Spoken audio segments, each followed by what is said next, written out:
His life ended in silence. A mind that held a nation's songs was shattered, leaving him locked away from the world, unable to write another note. For nearly 20 years, the father of Armenian music wouldn't compose, wouldn't sing, and for long stretches wouldn't even speak. He was lost in a prison of his own mind.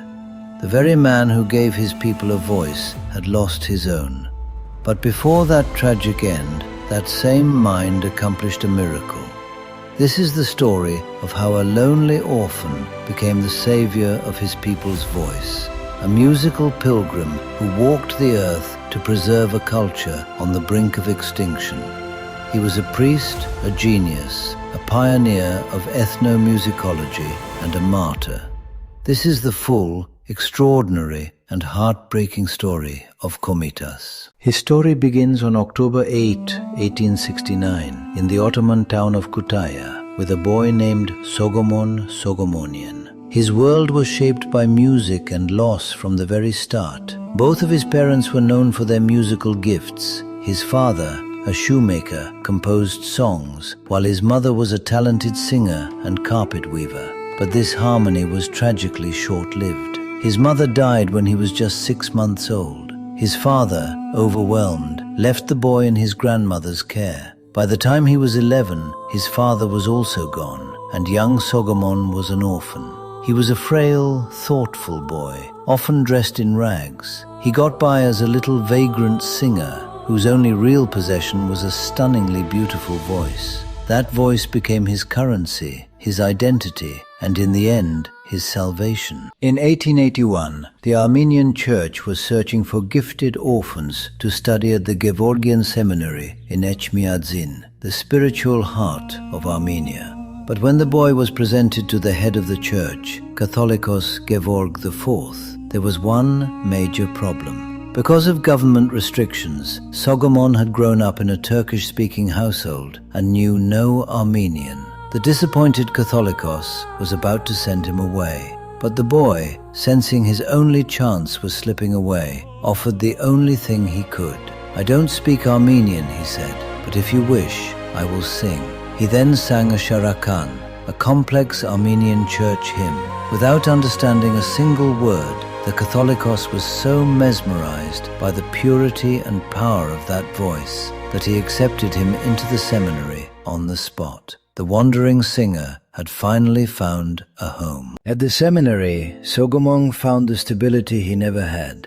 He devoted himself to his studies, quickly mastering the Armenian language. He studied the Kaz system, an ancient form of Armenian musical notation, and a deep, burning passion for music ignited within him. A young priest walks through a rural Armenian village, carrying a leather satchel and notebook. Farmers work in fields while singing traditional work songs. The priest stops to listen intently, then quickly writes in his notebook. Children gather around him curiously. The scene is bathed in warm, natural sunlight. He started venturing into the villages around Echmiadzin, listening as farmers and their families sang ancient songs while they worked and lived. He began to write them down. The villagers affectionately nicknamed him Notaji Vardapet, the note-taking priest. It was here, among the common people, that his life's mission began to take shape. He was listening to the very soul of his nation, a soul preserved not in books, but in melody. In 1893, he graduated and was ordained a monk. A year later, he became a Vardapet, a celibate priest, and as was tradition, he took a new name. A close-up of hands writing Komitas Vardapet in beautiful Armenian script on parchment. The camera pulls back to reveal the newly ordained priest at his desk, now confident and purposeful. Ancient musical manuscripts surround him, symbolizing his growing collection. He chose Komitas, the name of a revered 7th century Armenian hymn writer. Sogomon Sogomonian was gone. In his place stood Komitas Vardapet, a name that would soon become synonymous with Armenian music itself. Komitas quickly realized that the ancient musical traditions of his people were in grave danger. Passed down orally from one generation to the next, they were fragile, at risk of being lost forever to assimilation and time. He saw it as his sacred duty to preserve them. His mission was to use his Western training to build a national Armenian musical tradition.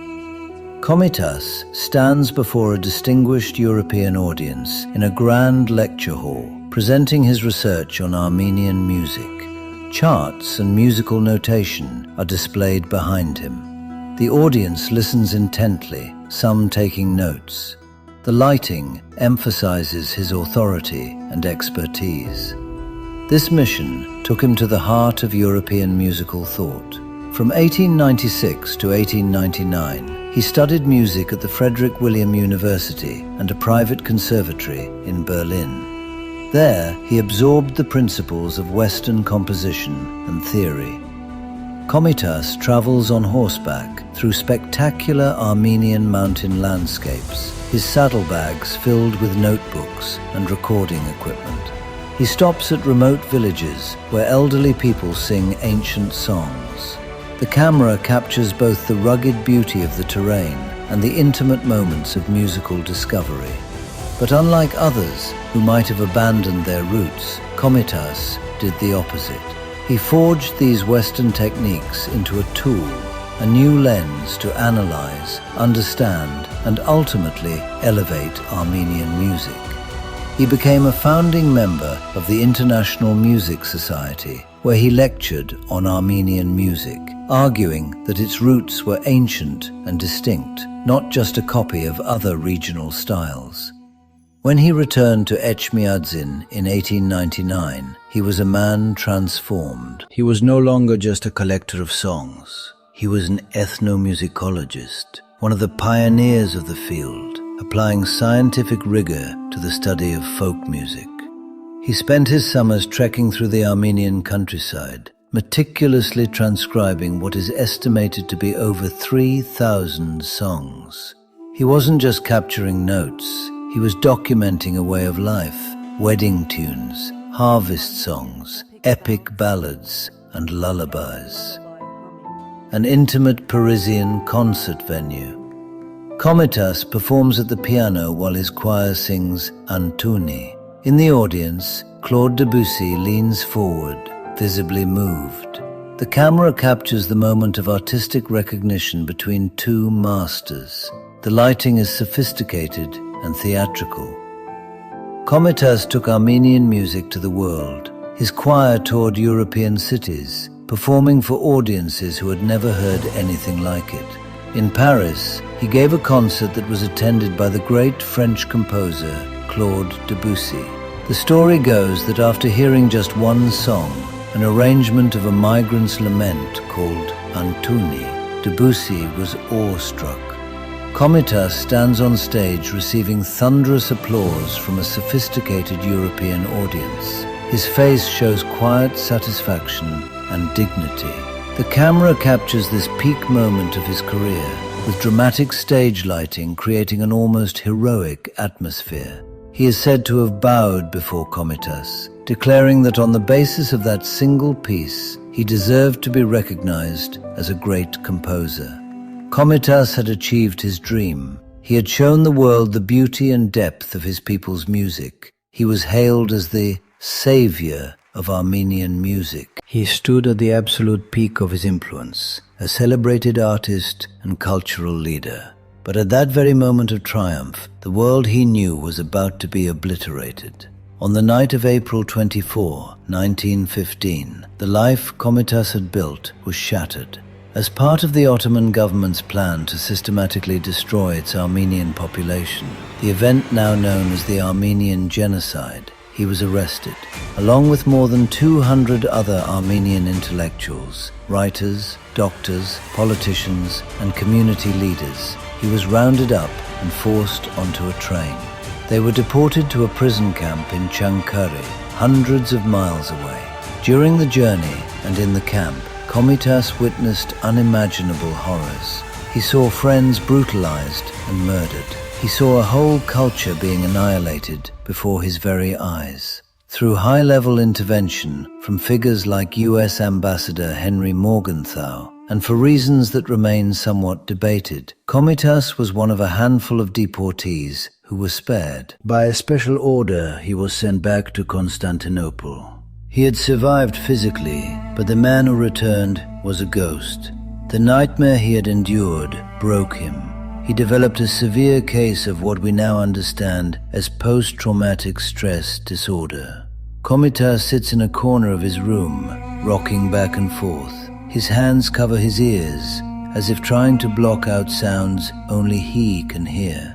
Scattered musical manuscripts lie around him, some torn and damaged. The lighting is dim and oppressive. Back in Constantinople, the persecution of Armenians raged on, and he lived in a state of constant terror. The mind that had held thousands of songs was now filled with the screams he had witnessed. The man who sought out the purest expressions of his culture had been forced to witness its ugliest destruction. A sterile Paris hospital room. An elderly Komitas sits by the window, completely still and silent. Nurses move quietly around him. The contrast between this broken man and the vibrant musician he once was is heartbreaking. Soft, melancholic light filters through the window. A friend deported with him recalled that on the train, Komitas seemed to lose touch with reality, thinking the trees were bandits coming to attack them. He was devastated by the massacres and the world's indifference. In what might have been a final, desperate note, he wrote, "My heart is broken." By the autumn of 1916, his mental health had completely collapsed. He was placed in a Turkish military hospital, and in 1919, friends arranged for him to be transferred to a psychiatric hospital in Paris. For the next 19 years, the genius of Armenian music lived in a sanatorium, mostly in silence. The vast majority of his manuscripts were lost or destroyed, including his priceless research into the ancient Kaz notation system, whose code he had claimed to have cracked. Of the more than 3,000 songs he transcribed, only around 1,200 survive today. Komitas died in that Paris hospital on October 22, 1935. The following year, his ashes were transferred to Yerevan, the capital of what was then Soviet Armenia, where he was laid to rest in a pantheon dedicated to the nation's greatest cultural figures. His life is a story of profound, tragic contrast. He began as an orphan who found his voice, dedicated his life to preserving the voice of his nation, and ended in a silence brought on by unspeakable horror. But the silence wasn't the end. The music survived. Because of his mission, his genius, and his sacrifice, the songs of the Armenian people were not lost. He ensured that a nation's soul, expressed in melody, would endure. As another giant of Armenian music, Aram Khachaturian later said, "Komitas's music is of such stylistic purity, its language so sublime, that it is impossible to pass it by." Komitas had single-handedly laid the foundations for Armenia's classical tradition. His work is a testament to the enduring power of music to carry the soul of a people through its darkest night.